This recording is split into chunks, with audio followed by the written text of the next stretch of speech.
Atlantis, this is the movie that Disney has to remake. I've been saying it for years. I've been saying it forever. This is the film. We need a live action version of this film. Tell me that this scene right here wouldn't go crazy in live action. Damn, dude. Even watching this film again for this review, love this movie. It's a slapper of a movie. Great film. But we're not here to talk about the best live action film that has not happened. We are talking about the villain of the film, Rourke. This is kind of a forgotten Disney movie amongst the mass media, but that doesn't mean the movie's bad. The same thing with Rourke. Maybe Rourke is an amazing villain. Is he one of Disney's biggest forgotten villains? Today I'm analyzing him to find out just how good of a villain he is, giving him a score 1 out of 10. Thanks for everyone that voted on the poll. There will be a new one up right after this review on my channel. You can go vote. Believe me, this will be small change compared to the value of what we're going to learn on this trip. Yes, this should be enriching for all of us. So we don't really get much backstory into Rourke and the rest of the crew, aside from the fact that they are more or less these mercenary treasure hunters who go around getting different jobs, stealing different objects for people. Objects kind of like Indiana Jones, except less like, you know, they belong to the nature. Indiana Jones, it's kind of like, it's copyright free, kind of like, sure, it might be on like the grounds of like, you know, the old people, but we don't really talk about that. Not really. This, they're a little more sketch, but we don't really know that at first. We only really find out more about Rourke and his true intentions, his true motives in all of this as we go further on. Because when Milo is pitched this mission, it is very much out of that context of this is a Indiana Jones exploration, you know, a big heroic venture to find Atlantis, to explore it, to discover this big thing. But really, that's not why they're there. Rourke's real mission is to go and steal the heart of Atlantis so he can sell it and make a bunch of money, make a bunch of cash. Now, from the start, I will say it is a bit of a bummer, a bit of a disappointment that this guy's whole entire thing is like money based. And I don't like that they focus on that angle, because there is a way better angle to attack and use here for a motive. And he touches on it a little bit. And that's this idea of providing the service for the community, of bringing these historical things to life. He says, well, if we gave everything back from the museums, there would be no museums. People would not know about the history of all of these items. That is interesting. That is really cool. That is the angle they should have gone after. And when trying to manifest, when they make the live action film, that is the angle to go after, because it is so much more interesting than like, oh, wanted some cash to buy myself a Lambo. Not as interesting, you know what I'm saying? It's a bummer for sure, but it by no means makes this character bad. Like, it's not bad enough to ruin the character. There were not supposed to be people down here. It changes everything. This changes nothing.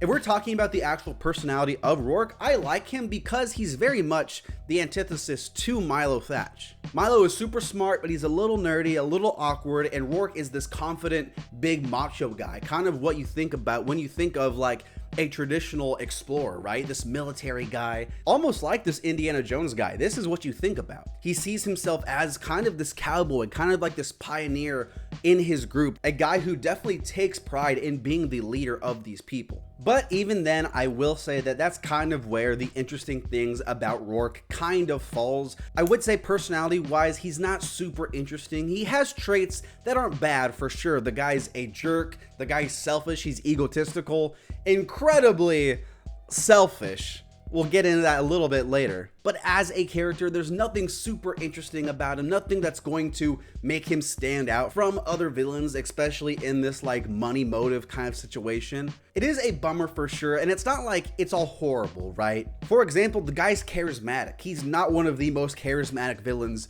of all time, but he is charismatic. He has almost like this aloofness to him, but I think it's just pure confidence that what he's doing is not even right, because he knows it's not right, but it's like what's best for him. It's what's best for everyone in the situation, for them making money. He knows it's not right. He knows it's not moral. And that makes him a jerk for sure. But the way he talks about it with this confidence of like, oh, Milo, you know, Milo, you're too nice, Milo, you're too soft. Well, sucks that this is happening.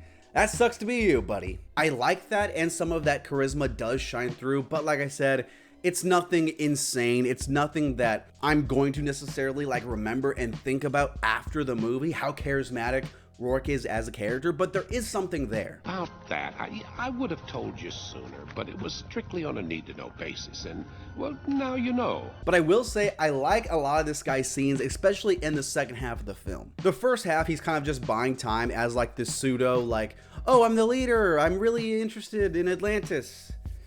Yeah, not gonna do anything bad. But as he starts to show his true self, as he starts to show his hand, we realize just how messed up this guy is. The scene where he confronts Milo in first, he's like, yeah, well, yeah, we're doing this. You got guy. It's a good scene for how defeated Milo feels, because everyone in the crew is against him. All of the other characters who we thought were like the good guys who were gonna be on Milo's side, they are all against him at first in this situation. It's a crushing scene, it's a great scene in the movie, and while I can't put all of it on Rourke, it does stand out in the movie for sure. The whole finale of this movie is terrific though. Again, make the film live action, you sons of a make it live action. This would be so sick. It's such a well shot movie, animated movie. The way it's framed, everything. Okay, I could glaze this movie all day long. I'm not gonna lie. Eventually, everyone leaves Rourke to side with Milo. And, you know, he's got his right hand the whole entire movie, the whole entire time. And then they're like, yeah, we gotta ditch some weight to, like, get up to the surface. And he's like, push. He just throws her off the thing. He's like, nothing personal. Sucks you gotta die, though. Except it doesn't suck. Get wrecked, kid. You're like, dude, that's messed up, dude. This person's had his back. She's had his back the whole entire movie. Low-key, one of the most brutal moves I think a Disney villain's like ever pulled off. Just for like, damn, dude. Guy's selfish as hell, dude. This guy sucks. The whole conclusion to this film is just so epic. Some of that charisma does shine through in Rourke as he's going up against Milo in this final confrontation. And the way he dies, dude, again, one of the craziest, I think, deaths we've seen in a Disney villain, as he turns into like this crystal monster and his eyes are all glowing and he's like, his veins are all bleeding and stuff like that. It's crazy, dude. It kind of gives me like Uncharted 2 kind of vibes from when they go to wherever they go, freaking Shangri-La. That's where they go. Amazing finale to an amazing film. Get off your soapbox, Thatch. You've read Darwin. It's called natural selection.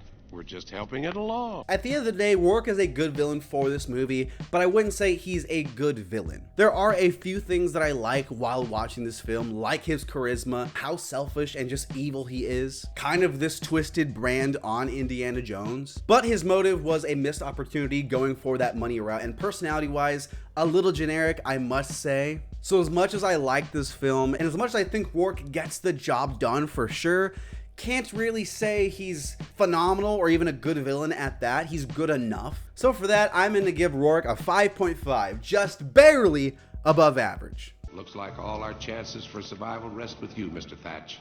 You and that little book. Thanks so much for watching, though. Let me know what villain I should review next. Go vote on the poll to see what villain's going to be next for next week. I'll talk to you later. I got some Cobra Kai villain reviews coming out. Check out my video essay I made the other day, too. Pretty damn good. I really recommend it. I think these videos are sick, dude. Please watch them. Thanks for watching. I'll talk to you later. Bye.